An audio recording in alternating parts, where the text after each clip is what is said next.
got something that might interest you.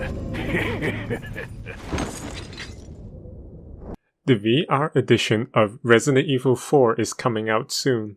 Too bad the Oculus Quest doesn't do physical release. It would be interesting to see how they would design their box art. To celebrate the release of this VR experience, let's look back to 2005 before the boatloads of ports and re-release all the way to the original Resident Evil 4 for the Gamecube, specifically the GameStop exclusive Special Edition. Welcome to the Physical Review, where we celebrate the physical version of games and movie in a world of digital exclusivity. The box is minimalistic and the color choices works perfectly for the Resident Evil games, red and silver, very eye-catching. I do wish the bottom text is smaller. The ESRB logo sticks out like a sore thumb, but this is unavoidable due to the regulations, unless they add a transparent sleeve on top of it. The back has the Capcom logos along with other trademarks, simple and to the point without disrupting the red and silver. This doesn't need the blurb describing what's in the game on the back, because if you pre-order this edition of the game, you already know what you're getting. There is a downside with the steel box. There is no title on the side. While the red and silver is distinguishing enough, having the title on the side will make it more coherent on your collection shelf. Inside is an exclusive prologue booklet that recaps events of the previous games in chronological order. This is a wonderful inclusion, especially for the time since the internet wasn't too prolific back in 2005. So information for this decade-old franchise may be difficult to find for those who wanted a little reminder of what happened in the previous games before starting this one. The booklet is printed in colors, a rare sight after this generation of games. Next up is the limited edition laser cell of our protagonist Leon S. Kennedy framed in a bevel cut matte. It even have a certificate of authenticity. When was the last time a limited edition game comes with this kind of thing? This isn't just some throwaway postcard print.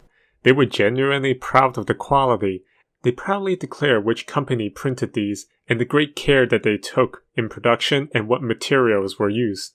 Granted, these are probably just for marketing, but it does make you feel like they didn't make this just as a cash grab. Instead, this feels like a bespoke crafted good for fans. It's a little thing that counts. Lastly, the game itself. The game included is a regular edition of the game. The box art design for the Resident Evil games can be hit and miss. Some are interestingly designed, like Resident Evil 2 and 7, or even the Revelations game, but here, 4 seems a little generic. The background and the sky is great, setting up the tone of the game and the new types of enemies that you'll be facing. The foreground, however, doesn't feel right. It looks like they're trying to go for an action hero route, but it looks like Leon is running away from the mob rather than getting ready to face them. In later releases, Leon is standing his ground and ready to fight. Personally, I do prefer the eerie European design and the more Hollywood movie poster vibe of the Japanese PS2 art. The back is typical. It's not great, it's not bad, nothing to write home about. It feels like any other games. Inside is 2 discs and a manual. The disc design is simple in black and white.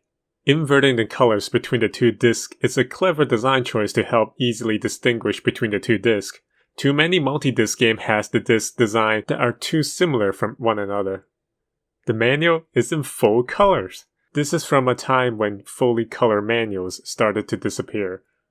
The info is spread apart and easy to read, unlike all the wall of text that are common in other manuals. Resident Evil 4 GameStop Special Edition is an excellent addition to any collection. The game itself is an iconic part of the GameCube's library and the Resident Evil franchise. Even if it is just a small illusion of marketing, the content feels like they were made with fans in mind. This is a must-have for collectors of GameCube games, Resident Evil fans, or just anyone who wants a part of gaming history. How much you can get it for is a different story. At the time of recording, the prices range wildly from right above $60 all the way to several $100s. Good luck if you are looking to add this to your collection. Comments below on how you feel about Resident Evil 4. Do you have any fond memories of the games? Or maybe you only recently discovered it? Personally, this game is a much-loved part of my teenage years, and I'm glad it still takes center stage in today's gaming world. Thank you for watching. If you enjoyed this video, like and subscribe for more. Until next time, Hasta luego.